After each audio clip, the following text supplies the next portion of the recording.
Welcome to AXREM Insights, developing healthcare through medtech and innovation. Join Melanie Johnson and Sally Edgington as they talk with our industry leaders and experts. Welcome to episode 2 of our UKIO special edition. I'm Melanie Johnson and I'm here with Sally Edgington. We have the pleasure to be speaking to various members and delegates live at UKIO in Liverpool. We just want to say a big thank you to Fujifilm for letting us use their room to record these podcasts. And this podcast will be slightly different to usual, so we hope you enjoy it.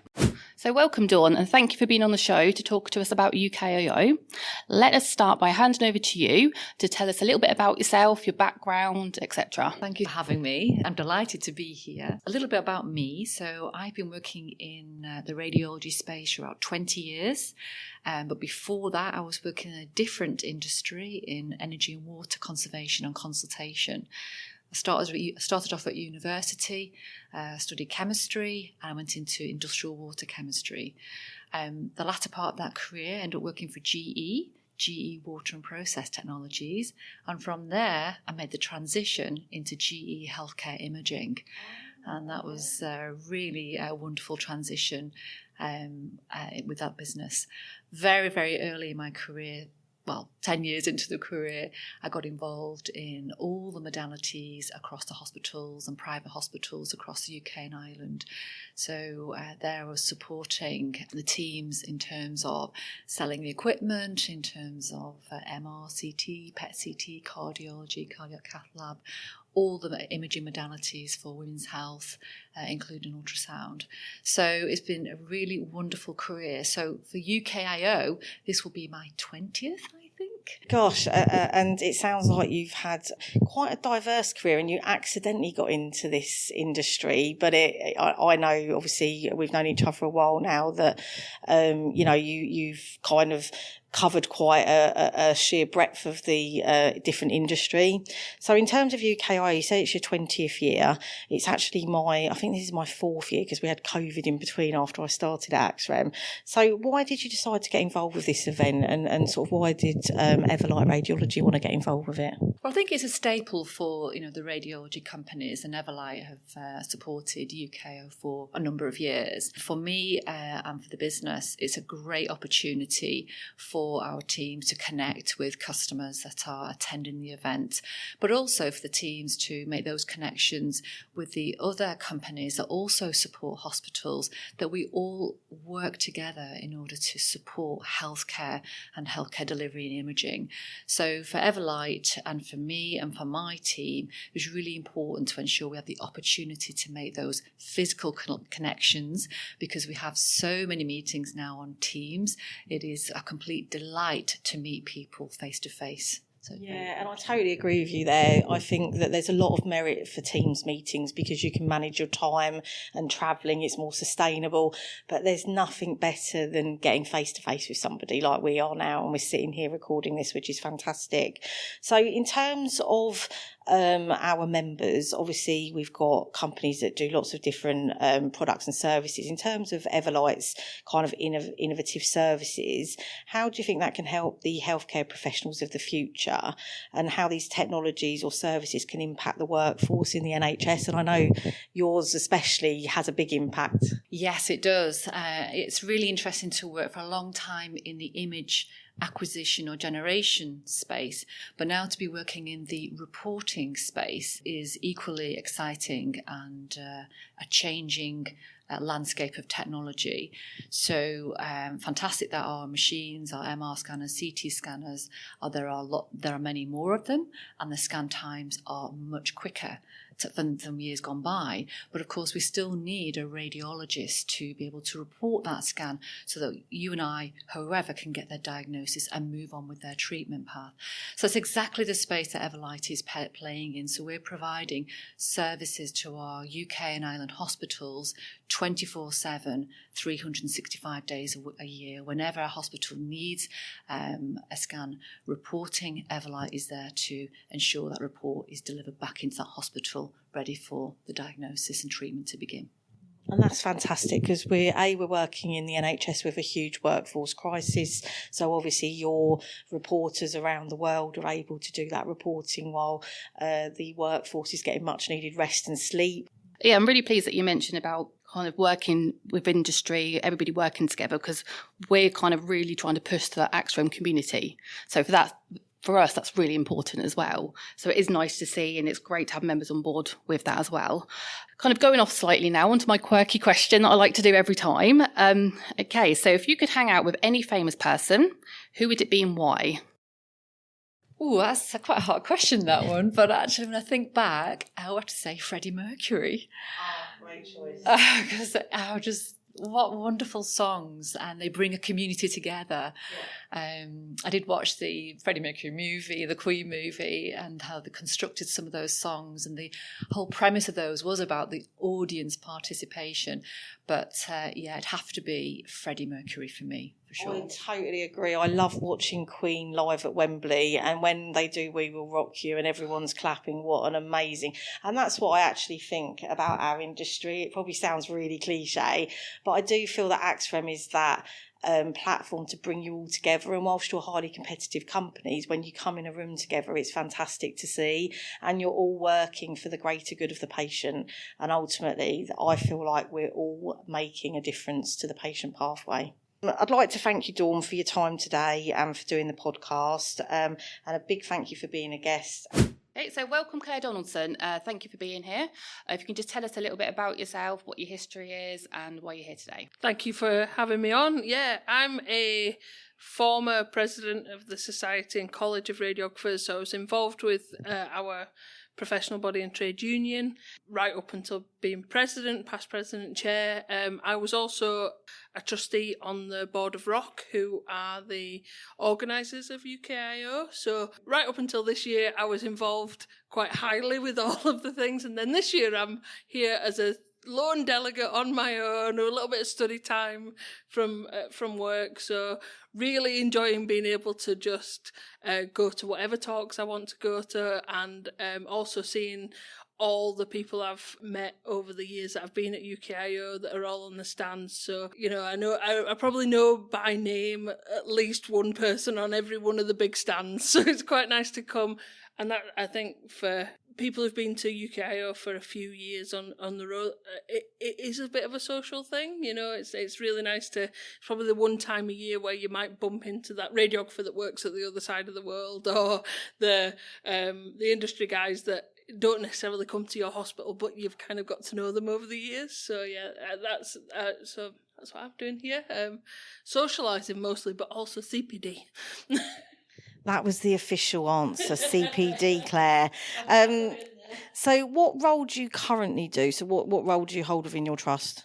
So I am a superintendent radiographer, but I am in a seconded role at the moment that started while I was the president. So the president is about a 50% of your time. And the way that my line manager dealt with that was he seconded me into a strategic role, and he gave a promotion to one of the other band sixes to do my operational role. So I was tasked with developing a strategy for my board, and alongside that strategy was to develop a workforce plan. So the last 2 years has been working on this workforce plan, revising our kind of managerial hierarchy and looking at how we can introduce more advanced practice, because really we want to be able to recruit and retain more radiographers, and that'll be a common theme, I think, whenever you speak to any radiographers. So yeah, that's my role at the moment.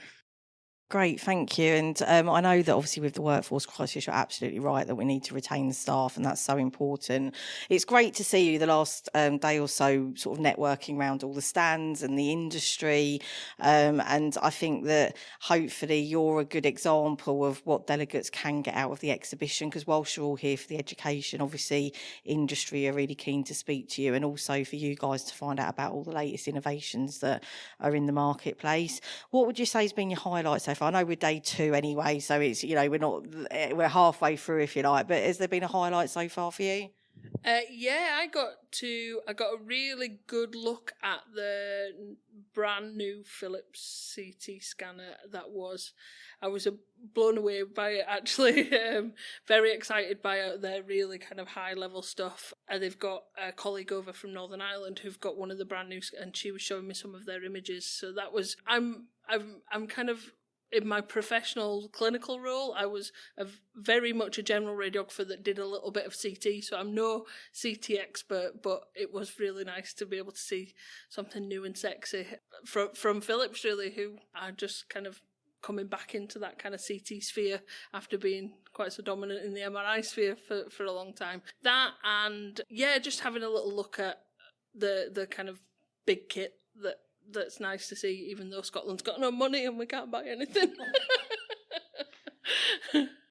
Oh, thank you. And are there any sort of education sessions or anything that you're really looking forward to over the next couple of days?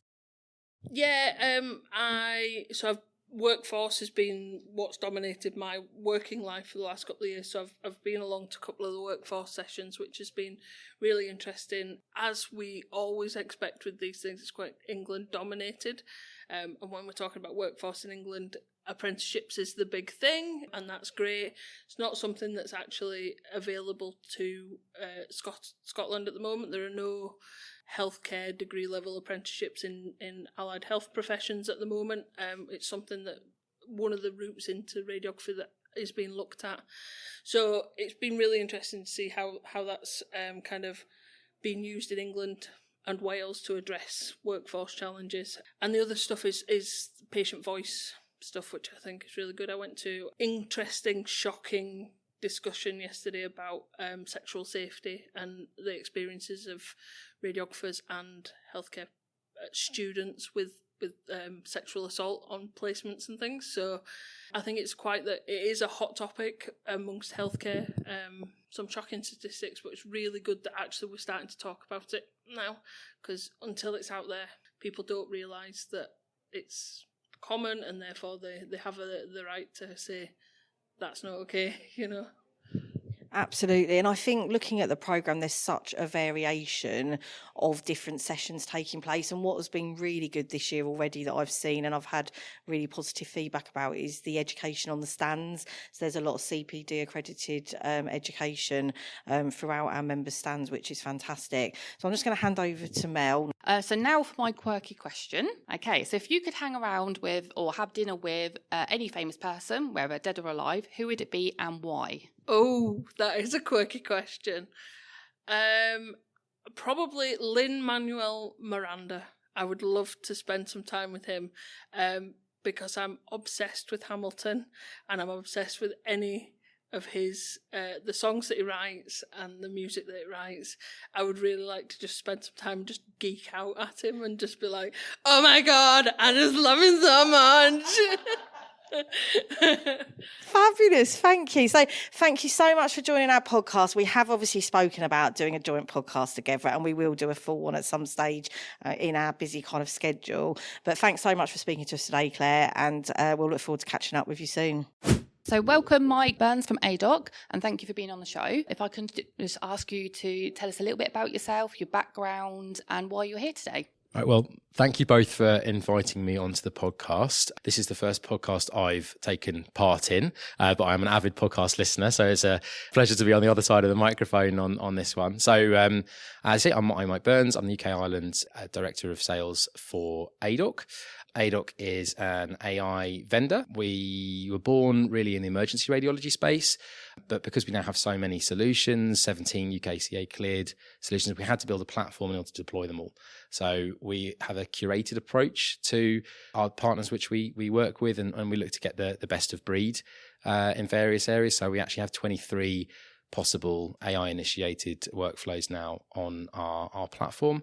And yeah, we're processing 4 million exams per month live in over 1,000 sites globally, and it's a very exciting time to be in AI. Great, thanks, Mike. And can you tell us a bit about yourself? So, how did you get to ADOC? How did you get to the role that you're doing today? Well, pretty much out of university, I went straight into a sales role and slowly got more and more clinical as time went on. So I started off in cleaning chemicals, which you believe, and then moved into more infection control type products.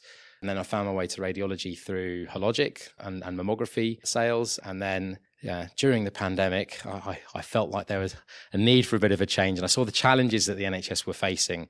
And I thought AI seemed an obvious angle, slightly naive perhaps as to how difficult it might be to get AI into the industry. It was definitely a lot easier to sell 4 mammo systems for £1 million than it is to sell one AI contract for 50,000. But that doesn't mean to say that the need isn't there, because it really is. And I want to try and do what I can for the NHS, for myself, for taxpayers, for people delivering that care to help healthcare be sustainable in the UK over the coming years. Fab, thanks, Mike. And I know that we've known each other for a while now, and you've been to UKIO the last couple of years. So what brings you back to UKIO, and why have you decided to stay involved with the event?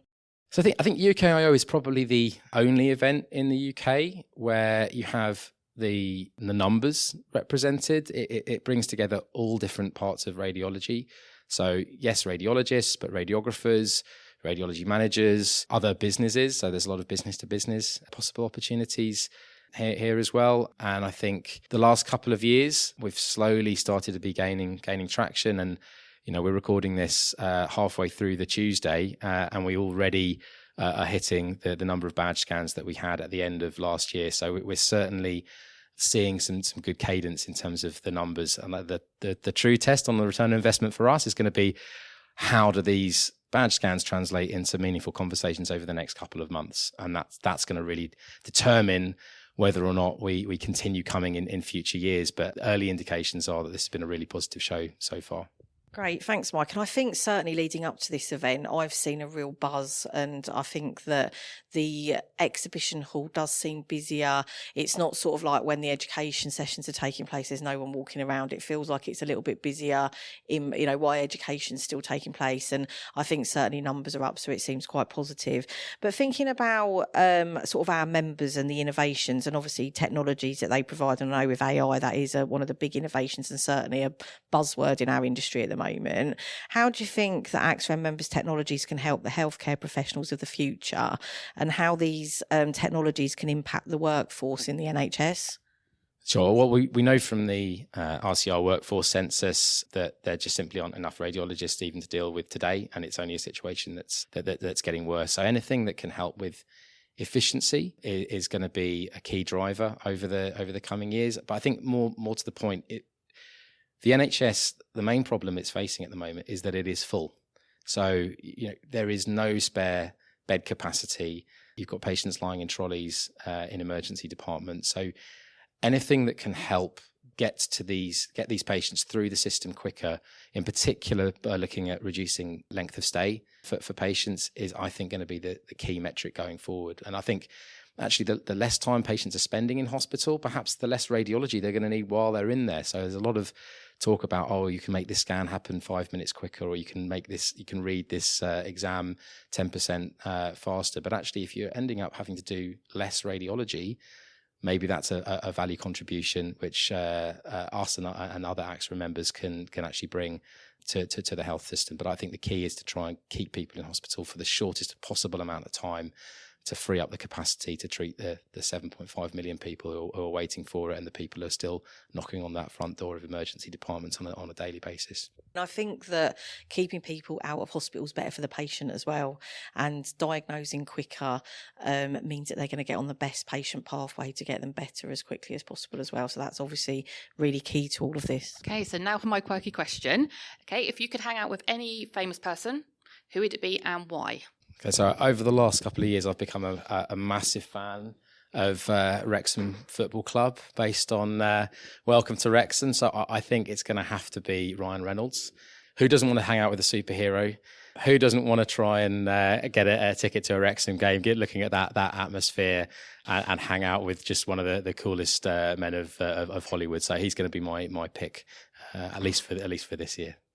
Thanks, Mike. And I'm also a fan of Wrexham. I absolutely love the programme, and I was gutted last week when the episode was released a day late. I was almost panicking that I wasn't going to get to watch it this week. So I absolutely also would love to hang out with Ryan Reynolds. So if you do, I'll be coming along too. You're very welcome.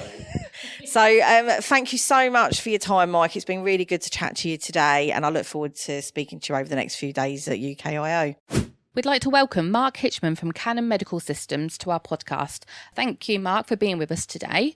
And if I can pass over to you to tell us a little bit about yourself and your background and why you're here today. Thanks. It's great to be here. Thanks for asking me. Well, my background, I mean, it's a long story, which I'll keep short. Well, personally, I was a radiographer, and, that accumulated in that clinical career as being head of a CT scanner. And I think it was always CT that was in my veins, because it was the first time I ever entered a hospital after my gap year, after A-levels, was straight into Hull Royal Infirmary, and the first thing they showed me was a CT scanner. And it felt like the Starship Enterprise in there, and there was flashing lights and cabinets. There was a patient with a bandage around the head because it's a neuro hospital. They just had an operation, and it was slicing slowly in those days through the brain. And I'm thinking, this looks like the Starship Enterprise's captain's bridge, and there's a patient there, and we can see their brain and where they were operated on. And I thought, this is it. I felt immediately at home. And so that was always my passion. And yet in those days, you couldn't access a CT scanner to operate it until you'd been qualified, which is 3 years, and then another 3 years of practical experience before they even let you touch a scanner. It was such a precious thing. And now the 2 or 3 in most hospitals, it's become more of a commodity. But it was always from that first love at first sight. It was always in my blood, I think. And so I was a customer. I came to Canon, and we were Toshiba at the time, Toshiba Medical. And in the mid-90s, I was head of CT development for Philips in their global headquarters. It's probably one of my favorite jobs of all time, actually. Just being in product development was a great feeling. But for various reasons, I couldn't keep living abroad, and I came back. And since then, I've been various roles in Canon Medical as we are now. And for a couple of years, I was managing director of Nucleotron, a robotic radiotherapy company bought by Electa. So, which gave me great insights into how you prescribe radiation. So you go from diagnosis to treatment. So I get a full grasp of that journey as well. It was really, really interesting. So that's the very potted version of my history. Thanks, Mark. And I think that what's really good is obviously you've seen it from both sides. So you know the difference that your machines make to the patient.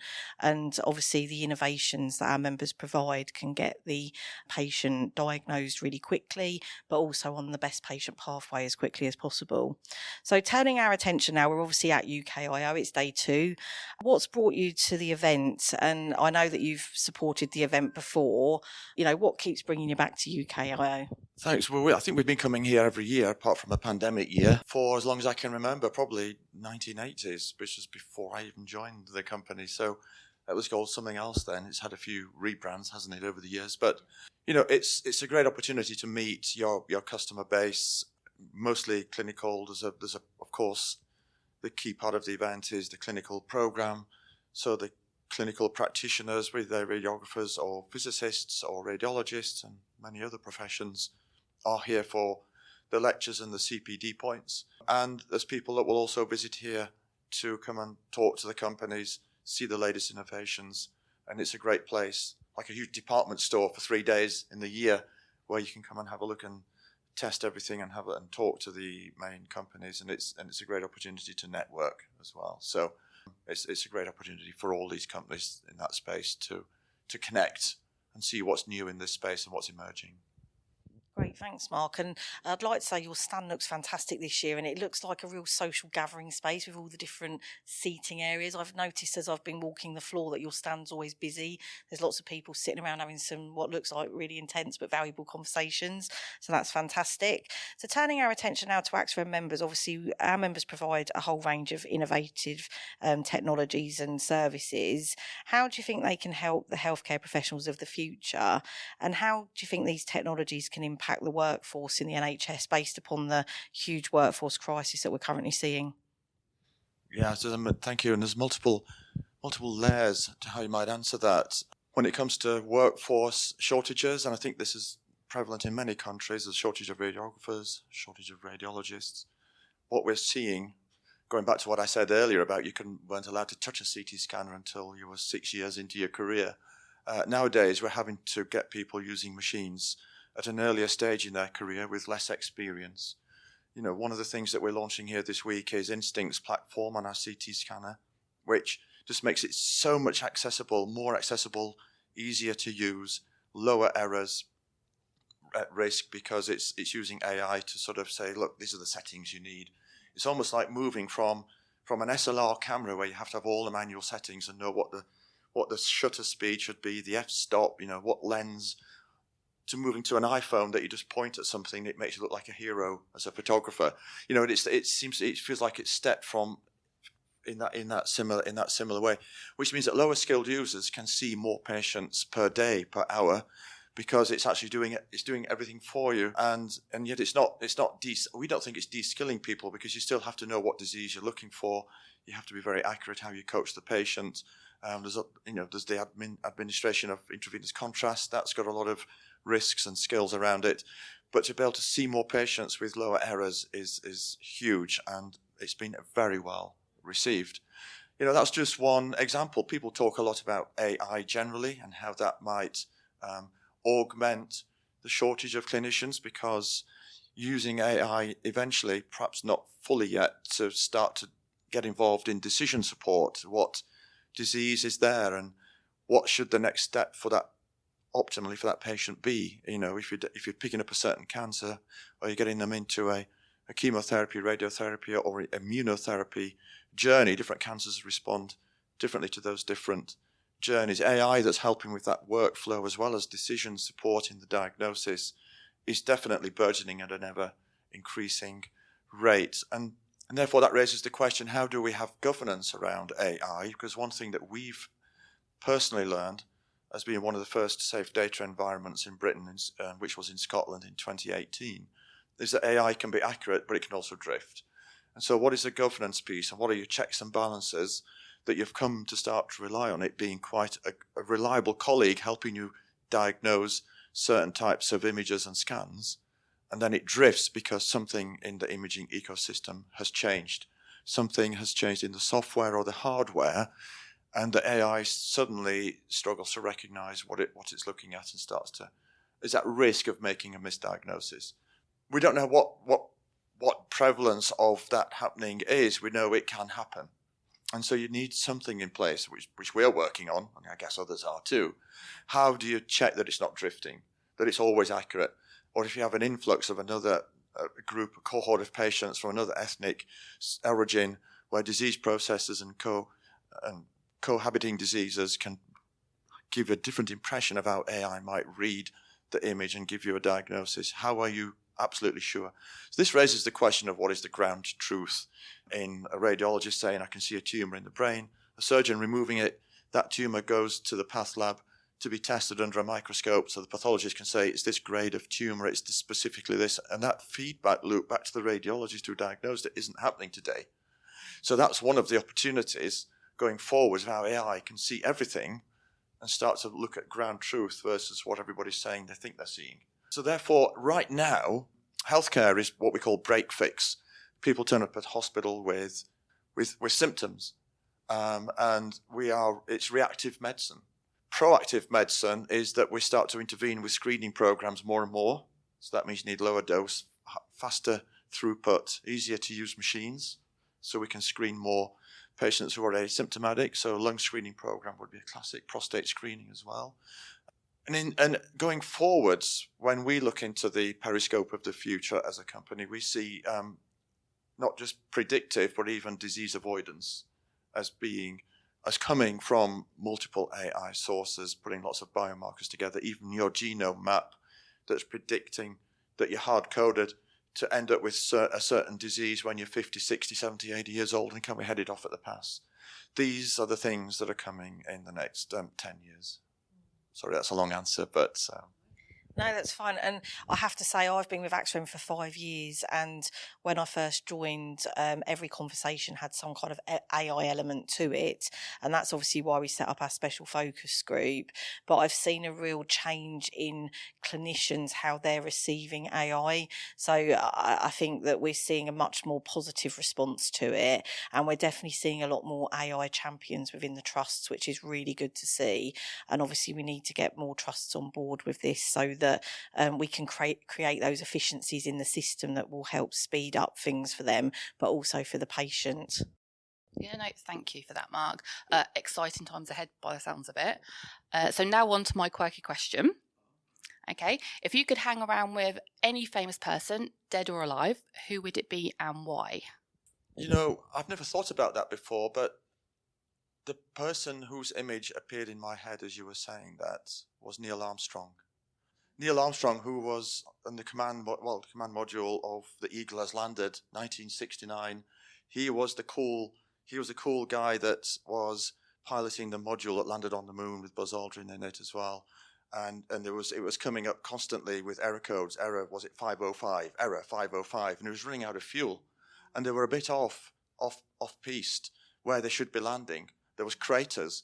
So Buzz Aldrin's going, Houston, error 505, and they're saying ignore, and he kept coming up, and then he's saying you've only got 10 seconds of fuel left. If we don't get this down in 10 seconds, we're not going to have enough fuel to defeat the gravity of the moon and get back to the mothership. And Neil Armstrong was the coolest, brightest of the era of the space age, I think, because he put it down with about 3 seconds of fuel to spare really smoothly. And, you know, I'm a qualified pilot, so in some small way I can relate to being under immense pressure when you're trying to land an airplane on a runway where the weather has changed since you phoned them or spoke to them on the radio from the airplane, and you're trying to land it in a crosswind that is nearly at the limits. Actually, I did land an airplane that was beyond the limits of the recommended limits of the crosswind gusting on an airplane, and you have to land it what's called crabbing at 45 degrees and then give it a boot full of rudder at the last second to get it down on the runway. And I don't know why, but Neil Armstrong's image popped into my head in those moments too. I thought if Neil can do it in his big way, I can do it in my small way. Absolutely. Thanks, Mark. So thanks ever so much for coming to have a chat to us today. And also as well, thank you for all your engagement in AXREM. Obviously, you sit on our executive committee and we have really good engagement with Canon throughout our special focus group. So thank you so much for your time that you put into AXREM. And we'll look forward to catching up with you throughout the event and in the future. Thank you. Welcome Roberto Anello and Dr. Nick Spencer from AGFA Healthcare. Thank you for being on our podcast today. If I can pass over to you both to just tell us a little bit about yourselves, your history and why you're here today. So if we can start with Nick, please. Hi, thank you for inviting us. It is great to be here. UKIO has been something that I've been part of for over 20 years, probably nearer 30 actually, because I think I presented a paper as a trainee back in the mid-90s. And have had a variety of associations as a delegate, as a committee member. I had the challenge of being the president of the Congress through the pandemic when we put the Congress online for a couple of years, and it was really difficult. But my role as a radiologist has rather morphed in the last couple of years. Since Roberto and I met in one of the early post-pandemic meetings, he seemed determined to have me join the AGFA team, and I've been part of AGFA Healthcare now for a couple of years, and it's a real privilege to be here, wearing those two hats as a clinician and a member of AGFA Healthcare, but also with the network of friends and colleagues from the past and present who've been part of the foundation of UKIO over the years. So thanks for inviting us to be here. Hey Mel, hey Sally, thank you for having us. It's Roberto Anello here. So I'm the Regional President for Northern Europe. So I look after all of AGFA Healthcare's business across Northern Europe, and that covers about 10 countries. I've been in healthcare for 20 years, healthcare IT, exclusively for my entire career, predominantly in the EMR space. Last 3 years at AGFA. Delighted to be serving as President for the region. And wonderful to be with you all today. Thanks for having us. In terms of UKIO, this is my third UKIO. It remains a pleasure to be part of the industry, and I think year on year it does improve. We kind of continue to engage with key opinion leaders, and really it's an opportunity for us to engage with our end customers and also our partners and really kind of get perspective on what the needs of the industry are and how we can help outcomes with patients and clinicians. And wonderful to have AXREM here with us this year as well. I think credit to you, massive respect for what you do for the industry. Bringing what I call the co-opetition together is a bit of a unique position, I think, in healthcare IT. I've not had that in my previous industry in the EMR space, and I think it's a wonderful thing that you do to bring us all together, all with the view that we're really trying to drive better outcomes for patients, and we're looking at shared challenges across the industry. And I think you manage that wonderfully. So thanks for having us, and that's a bit about me. Great, thanks Roberto. And you mentioned bringing industry together. We're super proud to be able to do that, and obviously we've seen a huge growth in our membership over the last 5 years. So we had 16 member companies when I started, and we've just admitted our 64th member company, and we're speaking to lots of other companies. And obviously anyone listening to this that's interested in membership, I'd hugely encourage them to get in touch with me. But I feel super privileged to bring everyone together, because like you say, there's a lot of highly competitive companies, but actually when we get in a room, we're like one big happy family, and that's quite a unique position. I think we are quite different to some of our other trade associations. I feel like we're fairly informal, and I think that means that we get better engagement, because people feel that we can speak openly in a room. And obviously if there's any challenges and pinch points within industry, that's what AXREM's there for, is to address it as one big industry rather than individual companies. So I'm really pleased to get your positive feedback on that. I think you may have slightly answered this question, and I know, Nick, that when I first started with AXREM, you were the president of UKIO. So kind of what brings AGFA to UKIO? I know you've been coming every year since I've been with AXREM, but what brings you back to the event? Thanks, Sally. I'll start with that.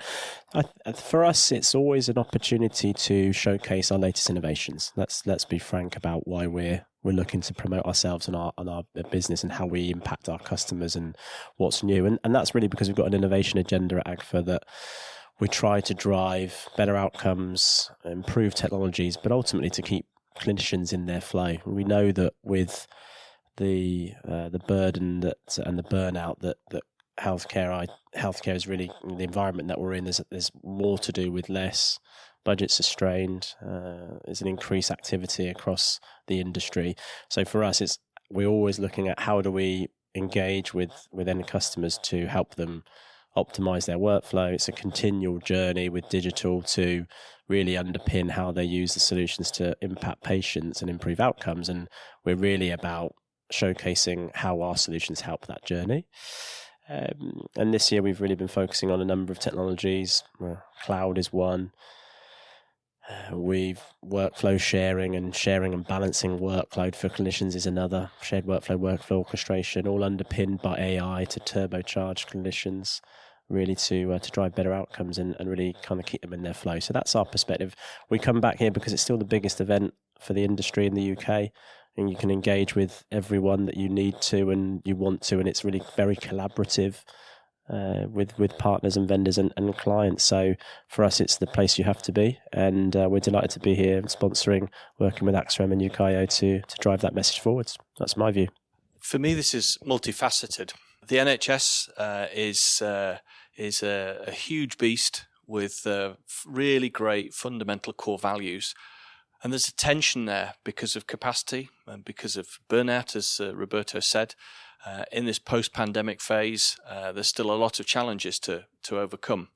So UKIO fulfills many objectives for both the delegates and the exhibitors. As part of AGFA Healthcare, this year in particular, there's an innovation of CPD on the stands, and that has brought new people into the stands. It's interesting to see how the different members of AXREM have done that differently at different scales, and obviously that's one of the beauties of AXREM is you've got companies of different size and scale who are working together where it's possible and appropriate. The other thing that's amazing, and I think that the growth that you describe in AXREM, Sally, is really important, is that it's important that we as an industry can interact with the NHS. So there are representatives of the NHS that act on behalf of all the NHS trusts. And in the same way, AXREM, I think, is greater than the sum of its parts in the way we interact with the NHS. I think conferences in the UK do perhaps suffer from a little bit of suspicion between public sector and the private sector, in that there's always a desire to do things exactly properly. And I think the informal setting of UKIO, where it's a mixture of education but also information gathering and sharing, means that the exhibition is somewhere where outside those processes of procurement that are so rigidly constrained, we can all interact really well. Roberto's touched on us not just being here for the delegates, but also being here for our partners and interacting with our partners. And somebody like myself, who's been coming here for decades, also there's just endless people I bump into. I'm now at a stage in my career where people bump into me and I don't know who they are. So I guess I'm becoming a minor celebrity, and certainly that's not by intent. But yeah, there's a whole myriad of reasons why it's a good show, but it is primarily an educational event with the exhibition as an integral and key part of it. So UKIO could not exist without the exhibition, and the exhibition wouldn't have value without the 2,000 or so delegates. So it's a really careful balancing act. Great, thanks, Nick. And you mentioned the CPD sessions on the stands. I've already heard so much positive feedback about that, and I think that that's something that we need to, continue to do next year and increase. And when I've been going past all the stands during those sessions, all of your stands have been really busy, which is really, really good to see. So that's fab. Moving on, how do you think AXREM members' innovation and technologies can help healthcare professionals of the future? And how do you think these technologies can impact the workforce in the NHS based upon the current sort of workforce crisis that we're seeing? I think that's where the success of the show has yet to reveal its greatest part. And that's tomorrow, when entry to delegates is free. And we're going to reach a completely new audience tomorrow. So I think those are going to be the two key innovations. We've talked about CPD on the stands, but I think letting delegates in for free is going to open us up to a student market and to a trainee market that would struggle to afford to be here otherwise. And ultimately, that's underpinned by AXREM and its members that are exhibiting. So the synergy that's emerging, and again, this is particularly personal to me because we just about managed to keep UKIO afloat through the pandemic. Year one was crisis mode, and we delivered a free global congress to 12,000 delegates. Year two, it required industry support for us to put on something that had a commercial value. There was a perception of return on investment for all the AXREM members and other exhibitors. We're now in a place where we're in the third year back face to face. The rebuild is progressing, and I think it's going to yield real benefits. And I think tomorrow, when we get the younger audience in, I think is a new compartment to be moving into. So that's what's exciting for me. Thank you. And I guess slightly different perspective from me when I think about and reflect on AXREM and how we drive innovation to improve outcomes. For me, I think we can use various examples. If I reflect on the last 24 months working with you, Sally and Mel, I think it can be a combination of things. We look at how do we drive better improved commercial relationships with industry. I think you've brokered a wonderful open and transparent conversation with Central and how we managed to work together more collaboratively and ease that. Perhaps ease some of the bureaucracy that exists in our system. And I think, we take let's take a technology view, whether it's an AI position paper in terms of our principles and policy and how we set that out and how we drive innovation. If it's about how we use voice recognition and cloud-based technologies, another example. And what I'm saying here is that we have the right forums to understand what our end users need, and we're representative of the pulse and the challenges that they face day in, day out, and how, from a digital ecosystem perspective, we can support their daily workloads. And I think that's a beautiful place to be. And when you're sort of with thought leaders, key opinion leaders, central frameworks, whoever it may be that we provide this forum for, we're really engaging and we're all searching for the same goal, which is to improve the health economy of our patients and our systems. And I think, back to your point on AXREM and its members, I've created a group here which is, it was quite exclusive and select, and it's turned into a community that if you're not in, you're actually missing out. And I think that's the beauty of what you guys have created, is that there's an appetite now for everyone to be in. And if you're not in, we're very communicative, as an industry body. But if you're not in, you are genuinely missing out on what's coming, what's up and coming, and what the pulse and what the challenges are. And actually, we've got a really unique opportunity to drive improved health economies across our region. So, what a wonderful situation we're all in to help each other. Thanks, Roberto. And you mentioned about positions and things.